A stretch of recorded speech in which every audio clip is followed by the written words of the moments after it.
多謝大家有嚟到我 Ken Kyojo 嘅模型製作室。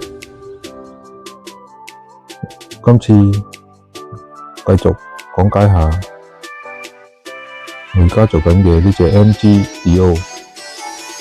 咁我究竟做咗啲咩嘢上去呢？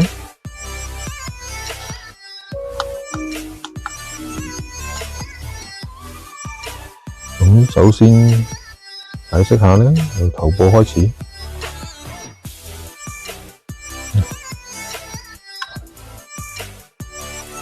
本身個頭部呢，你睇到啦。咁我喺呢度加厚咗佢額頭呢粒嘢咧，令到佢更加立體感，又更加好睇。咁喺個頂嗰度咧，大家睇唔睇到啦？你加咗小嘅裝飾品啦，令到佢睇落更加精細咁啦。到時會再上色嘅啦。咁加深咗黑線啊，喺後邊亦都加啲黑線啦。咁希望將嚟出嚟嘅效果就可以好睇好多啦。咁呢度都會做分析嘅。咁頭部起碼有兩隻黃色啊、灰藍色啊，同埋啲灰色啊，加少少可能有啲熒光色嘅，咁加喺個頭殼頂度點綴一下啦。咁扮係啲鏡頭咁啦。咁跟住落嚟咧，見到啦，個面部其實都冇乜嘢大改造嘅。咁樣可以稍微改咗啲釘位，令到佢可以隨時可以插翻落去。咁可以方便你去做分析啊，將來可以整得好，睇落可以好啲啊。咁背後啦，加咗啲線啊，用咗塊3D 打印法膠板啦，殼頭嚟支膠板啊，刻咗啲線啊。喺前面都做咗膠板啦，呢個跟住先黐好晒喺入邊，因為佢嗰個問題有好大嘅，入邊本身有兩個炮仔喺入邊嘅。稍微喐個鏡頭先吓。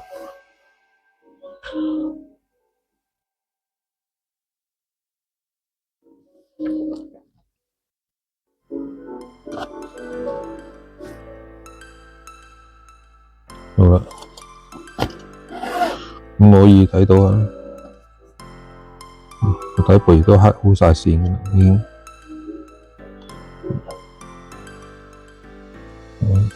仲有駕駛艙蓋啊，都刻好咗線。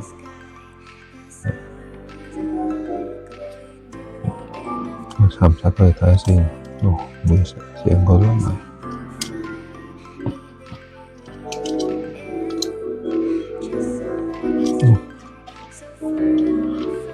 今次都唔插住咧，畀佢先。擺埋一邊。好啦，身軀講完啦，咁就講下佢嗰個膊頭先啦。膊頭一刻咗線噶啦，咁將來你都會黐啲3D 打印件落去啊，令到佢睇落靚啲啦。呢度都刻咗線啦，呢度原本係嵌入式嘅，原本係嵌咗落去嘅。咁而家我都加厚咗入邊嘅膠板，令到佢突出嚟有少少蓬搭外露咁啊，等佢靚仔啲。同埋呢度就可以加多個噴射口啦。你都上高有個散熱口。咁將來入邊亦都會做多些少嘢改造，連翻一啲虛位嘅。本身就係咁噶啦，乜嘢都冇。如果你唔黑線嘅話，更加核突啊！呢隻，因為佢係比較舊嘅 MG 啦，佢好缺乏嘅就係嗰啲黑線啊，啲裝飾啊，你就連關節咧，係非常之差嘅。咁隻手做好之後，到呢個前臂啦，前前臂啊，咁大家都睇到啦。喺呢度硬箍咗膠板，都將嗰個好肉酸嘅軟膠啊，兩條膠管啊，亦都移除咗，用膠板啊一啲零件啊填返佢，咁亦都做咗啲黑線喺側邊，大家可以欣賞下。咁就另一部手咧，個黑線都係咁咯。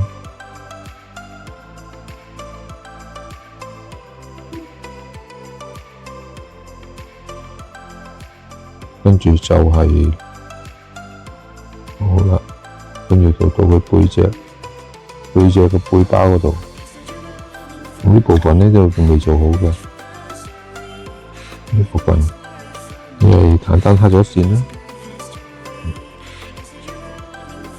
咁呢度有個左嘅，到時個左連埋佢加埋上去，呢度就自己做咗一個可動嘅關節。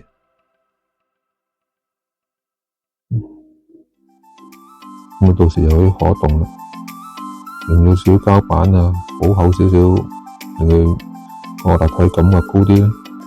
下邊加多塊膠板睇落，咁啊可以令佢有型啲啦。咪淨係得上面一塊好短，咁大隻機體得個咁少嘅嘢，一啲都唔好睇，係咪？做模型就係咁啦，要做自己喜歡嘅模型，令到佢成為自己喜歡嘅樣子。咁仲有啦，喺呢度有兩塊佢原本嘅小翼嚟嘅，咁實際用途都唔係好清楚噶啦。咁咧，但係我又將佢加咗膠板嚟喺度，咁大家可以睇下。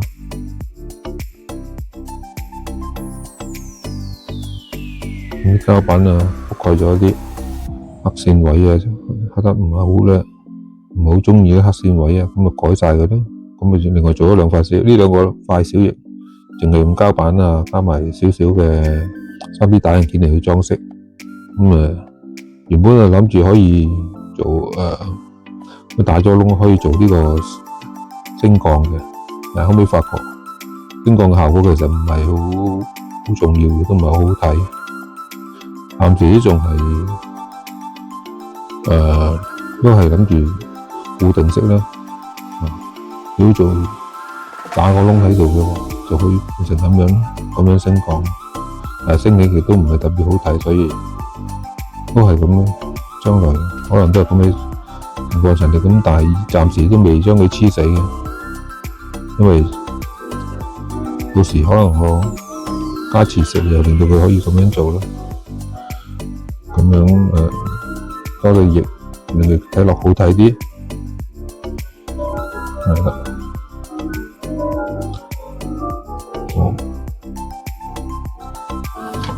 跟住落嚟背部之後咧，就到呢個腰部啦。其實呢隻 D.O 啦，就冇咩腰嘅，你睇到啦，根本做唔做都冇所謂，條腰就咁。反而呢個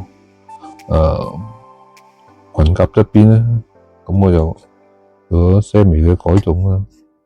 加少少膠板啦，黑線啦，呢兩條線都要自己黑㗎。你諗下呢隻咁大嘅機體，咁多面積，竟然係入邊咩都冇嘅。咁呢個暫時都做住咁多先。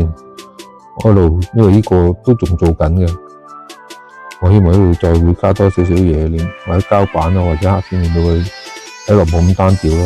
呢個亦都會好似呢度加多個排氣口俾佢，好似呢度加個排氣口，咁呢度等佢睇落好睇一啲，唔會咁單調啦。你睇到啦，完全係好單調嘅一件模型嘅。好啦，然之後而家亦都啱啱做緊嘅呢部分係原裝，你睇到啦。個裙甲一件過，連埋中間呢嚿嘢完全係唔識喐嘅。我哋手嘅設計咧，淨係上下接埋，呢度就可以擰，但係完全咧活動範圍非常之狹窄嘅，亦都唔可以左右擰嘅。咁我就喺另一隻手嗰邊就改造下，進行改造。咁大家睇到我呢度已經將佢切咗出嚟，將佢切離開。咁我而家就可以獨立出嚟，將來呢度亦都要封返膠板啦。當然，呢個部分咧亦都可以將佢反轉咗嚟裝之後咧，我就可以多少少扭動，變咗唔使咁單調咯。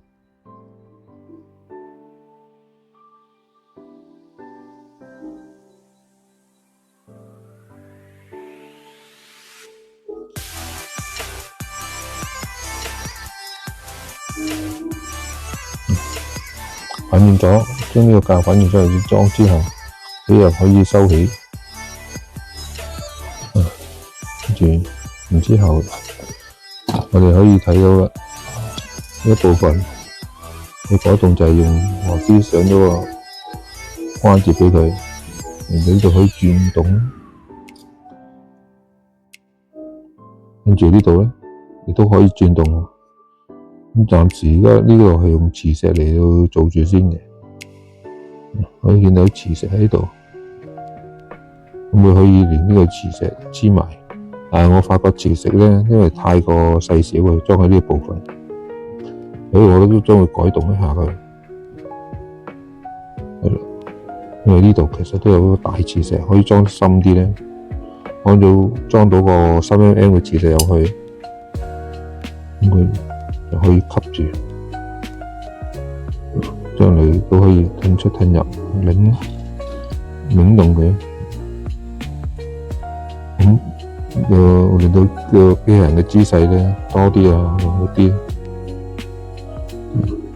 呢個要利用返佢入邊嘅零件，佢入邊將個膠板伸延出嚟。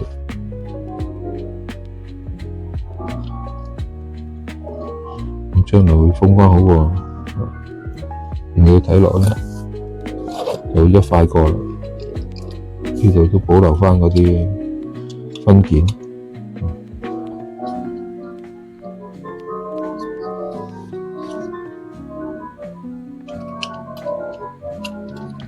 將來亦都收返埋咧，或者淨係突出少少啦，咁就可以多好多姿勢啊，令到佢可以喐啊、擺啊、伸開啊，咁令到睇落比較複雜啲咯，同埋可以做多啲唔同嘅姿勢啊、擺位啊。將來呢個亦都會加一啲黑線啦，或者膠板啦，令到好睇啲或者重型啲。當然後邊都會啦，咁跟住咗咧，呢一粒就諗住我嚟代替呢個關節，呢個磁力關節位，呢個螺絲應該可以適配返喺呢個位置。咁我到時再修改之後就可以裝到佢落去啦。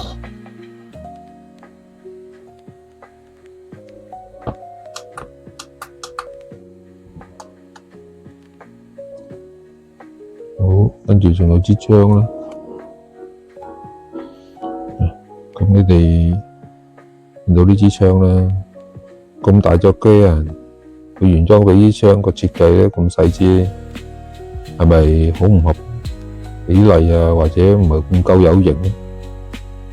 咁而家暫時會裝一個鏡頭喺呢度先，一部分未做好。咁諗住槍下把位咧，呢個下低咧，槍柄前面有呢個槍管嘅前端咧，可能會做一個類似榴彈炮嘅嘢，令佢睇落威猛啲啦。當然，話晒咁大隻機體，你諗下，咁大隻機體，支槍仔咁細，完全都唔威猛，完全都唔吸引嘅。咁呢啲一路做啦，咁樣今日暫時分享到嚟呢一度，希望大家鍾意條片嘅 like、subscribe 同埋分享畀你朋友，多謝大家。